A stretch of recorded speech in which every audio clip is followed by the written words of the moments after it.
बनर्जी की इस तरीके की हरकत विधानसभा के अंदर on the floor of the assembly दिखाता है कि ममता बनर्जी पूरी तरीके से अपनी आपाक हो चुकी है आगे आने वाले इलेक्शन की हार की डर से।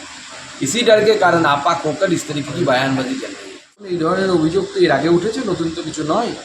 তৃণমূল কংগ্রেস তো দোকান খুলে রেখেছে, দোকান খুললে পরে সেই দোকান তো চট করে বন্ধ করে দেওয়া যায় না। দোকান চলছে, প্রথম হাফে দোকানে যা বিক্রি হয়েছে তা নিয়ে চিৎকার চেঁচামেচি চলছে, তাই এখন অন্যভাবে দোকান চালানোর চেষ্টা হচ্ছে। তারা প্রতিবাদ জানাতেই পারে, তাদের প্রতিবাদ জানানোর সেটা একটা পদ্ধতি হতে পারে, কারণ একজন শিক্ষক এত বছর চাকরি করার পর তাদেরকে আবার পরীক্ষা দিতে হচ্ছে এবং পরীক্ষাটা কিন্তু তাদের গ্র্যাজুয়েশন লেভেল বা মাস্টার ডিগ্রি লেভেলের উপর হয়, জেনারেলি এসএসসি পরীক্ষা।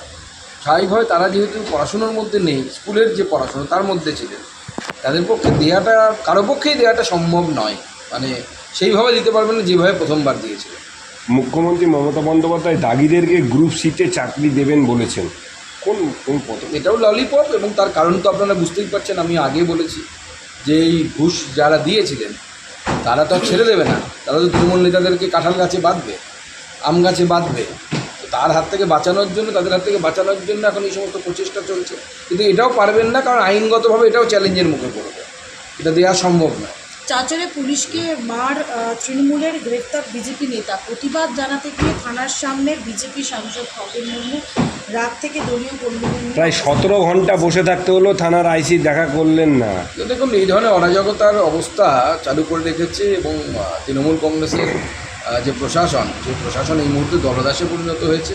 প্রশাসন আর পশ্চিমবঙ্গের প্রশাসন নেই, পশ্চিমবঙ্গের প্রশাসন এই মুহূর্তে তৃণমূলের প্রশাসনে রূপান্তরিত হয়েছে।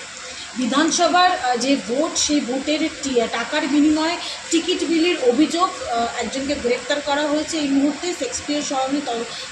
আমরা মিডিয়াতে দেখেছি যে অভিষেক বন্দ্যোপাধ্যায়ের নামে নাকি টাকা তোলা হচ্ছিল। তো সেটা অভিষেক বন্দ্যোপাধ্যায়ের নামে তোলা হচ্ছিল নাকি সত্যিই সে তুলছিল, বা অভিষেক বন্দ্যোপাধ্যায় এরকম লোক নিয়োগ করেছে টাকা তোলার জন্য, এর তদন্ত তো পুলিশ করবে না। কিন্তু এফআইআর হওয়া উচিত, প্রয়োজন অন্য কোনো সংস্থার দ্বারা তদন্ত হওয়া। নাকি কিছুই শুনতে পাননি? স্পিকার তো দেখতেও পান না, শুনতেও পান না। স্পিকারের কানে নেবা, মুখ্যমন্ত্রীর কথা অনুসারে এই চোখে নেবা, আর কানে কি হয়েছে তিনি জানেন। তো কিন্তু মানে যে স্পিকারের সময় দল বদলের মতো কাজ, অর্থাৎ অন্য দল থেকে নিয়ে এসে কাউকে হাতে পতাকা ধরানোর মতো রাজনৈতিক কাজ বিধানসভায় হতে পারে, সেই স্পিকারের কাছ থেকে আর কি এক্সপেক্ট করা যেতে পারে?